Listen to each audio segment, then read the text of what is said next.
بسم الله الرحمن الرحيم الحمد لله رب العالمين والصلاة والسلام على رسولنا الكريم وعلى آله وصحبه أجمعين. اللهم إنا نستهديك لأرشد أمرنا وزدنا علما ينفعنا. الحمد لله رب العالمين حمدا يوافي نعمه يكافي مزيدا. يا ربنا لك الحمد كما ينبغي جلال وجهك وعظيم سلطانك. سبحانك لا نحصي ثناء عليك أنت كما أثنيت على نفسك. لك الحمد حتى ترضى ولك الحمد إذا رضيت ولك الحمد بعد الرضا. اللهم صل وسلم على سيدنا محمد في الأولين وصل وسلم على سيدنا محمد في الآخرين وصل وسلم على سيدنا محمد في كل وقت وحين. الحمد لله رب العالمين وتتعلم والتعليم والتذكر والتذكير والنفع والانتفاع والإفادة والاستفادة والحث على تمسك بكتاب الله وسنة رسوله صلى الله عليه وسلم والدعاء إلى الهدى والدلالة على الخير ابتغاء وجه الله مرضاته وقربه ثوابه سبحانه وتعالى. So we are now in the middle of the 14th page of Surah al-Baqara. Allah begins this particular verse with emphasis, right? So we talked about we're speaking about the Jewish history, and that Jewish history is really Islamic history in the sense that we have to learn from the experience of the Jews, that we don't look back to the Jews and simply judge them, rather we look to take lessons from them, right? So Allah starts this particular verse out with emphasis. He says, with an emphasis, it's called a tawqeed. He says, وَلَقَدْ جَاءَكُمْ مُوسَى بِالْبَيِّنَاتِ, and indeed Moses came to you with clarifying affairs. ثُمَّ اتَّخَذْتُمُ الْعِجْلَ مِنْ بَعْدِ, that Moses came to you, O children of Israel, or the Jews. He came to you with the bayyinat. These are the clarifications, the revelation, the wahi, the moral code, and so on and so forth. Then after all of that, you still decided to take the calf for worship. This is ayah number 92. So after all this, you still took the calf for worship. وَأَنْتُمْ ظَالِمُونَ, and you are an oppressive people. Right? So Allah, he juxtaposes, or he compares Moses, who was coming with guidance to them, and he came and gave the guidance to them, but yet still they clung onto the calf, the ijl. Right? So they had the guidance placed in front of them, but they insisted upon misguidance. And that's something that we're going to see throughout the surah, that Allah would give them guidance, He would take covenants with them, but then still the Jews would turn around and break those covenants, right? So Allah then says, وَإِذْ أَخَذْنَا مِيثَاقَكُمْ وَرَفَعْنَا فَوْقَكُمُ الطُّورَ, and then when we took the covenant from you and we lifted the mountain over you, commanding you, take what I have given you with quwwah, with power. خُذْ مَا آتَيْتُمْ بِقُوَّةٍ وَاسْمَعُوا, take what I'm going to give you, this revelation, this moral code, this goodness in this life and also the next. Take it with as much firmness as you can and listen. Be amongst the people who listen. You know, this is a beautiful dua where in the Quran, where the Prophet, he actually quotes this verse in the Quran in the Hadith, though. He says, Allahumma ja'alna mimman yastami'una al-qawl fayattabi'una ahsana. So we ask Allah that He allows us to hear the statements of guidance, but to also follow them.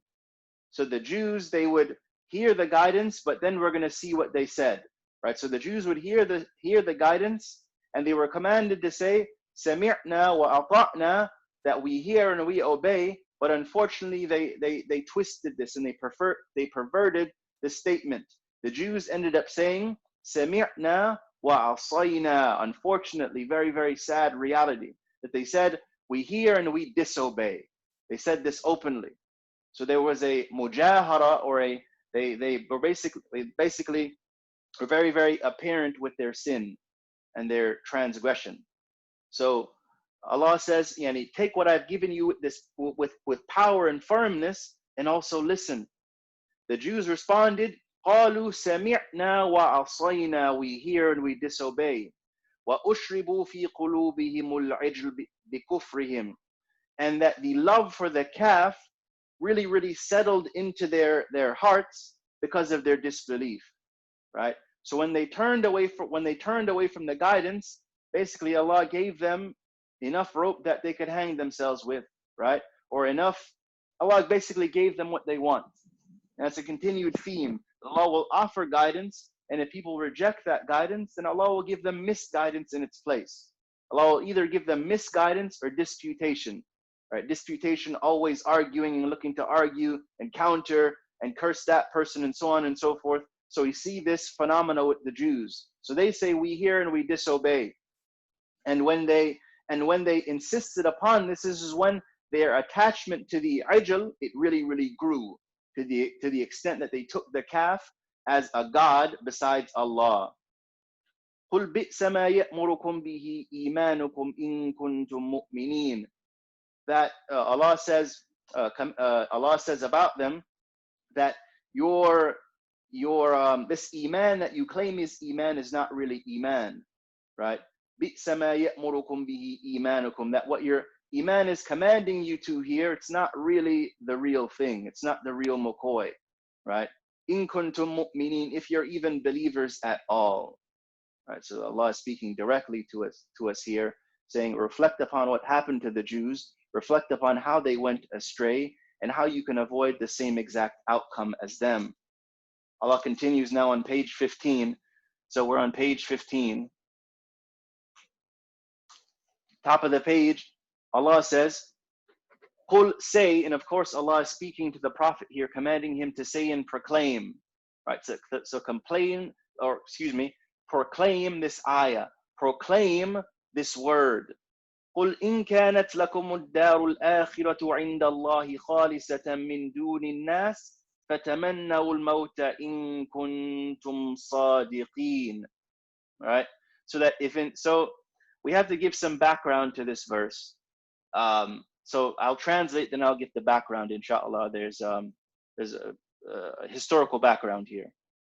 So Allah commands the Prophet to say to the Jews that if you think that the next life is exclusively for you, right, and it's not for anyone else, right, then seek out death if you are telling the truth.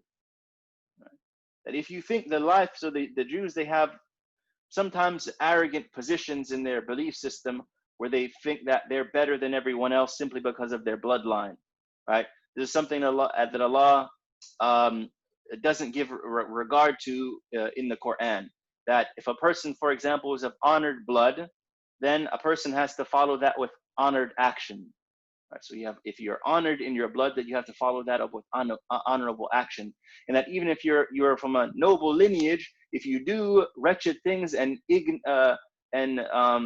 other than noble things, then you lose that respect with Allah. You lose that title with Allah.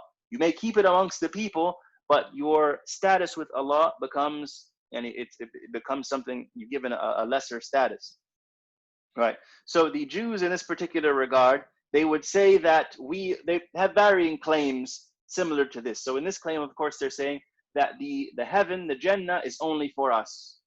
It's not for anyone else. We're God's chosen people, and that's it. It's only for us. Right. What they fail to mention, what they forget, is that yes, Allah did choose them. Allah chose them. There's no doubt about that. So Allah chose them, but He chose them for a purpose. He chose them to be really a nation of priests, people who would learn the message and imbibe the message and then go out and spread the message. Right? But the message is not one that we just hoard the message, or we treat the message as if it's somehow our property. Right? It's very, very important. The message is not our property.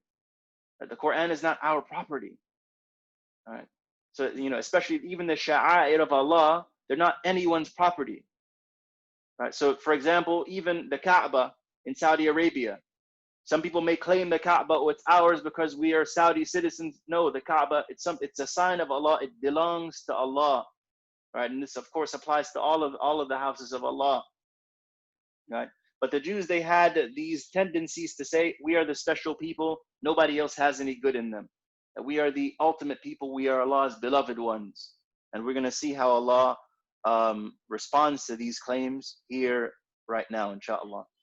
Allah continues, وَلَنْ يَتَمَنَّوْهُ أَبَدًا بِمَا قَدَّمَتْ أَيْدِيهِمْ وَاللَّهُ عَلِيمٌ بِالظَّالِمِينَ. And they will never seek out death ever because of what they have put forth, what they have done. So they won't seek out death. They don't want death because they know that they have wronged themselves. They've committed sin. So they committed sin, and due to those sins that they committed, they know that Allah is displeased with them. Wallahu alimun bil zalimin, and Allah knows the oppressors, the evil people. وَلَتَجِدَنَّهُمْ أَحْرَصَ النَّاسِ عَلَى حَيَاةٍ. And you will find the Jews to be amongst the most fierce people in terms of seeking out worldly affairs or worldly things, materialism, right? You'll find the Jews, and again, we mentioned this before, that this doesn't apply to all of Jews.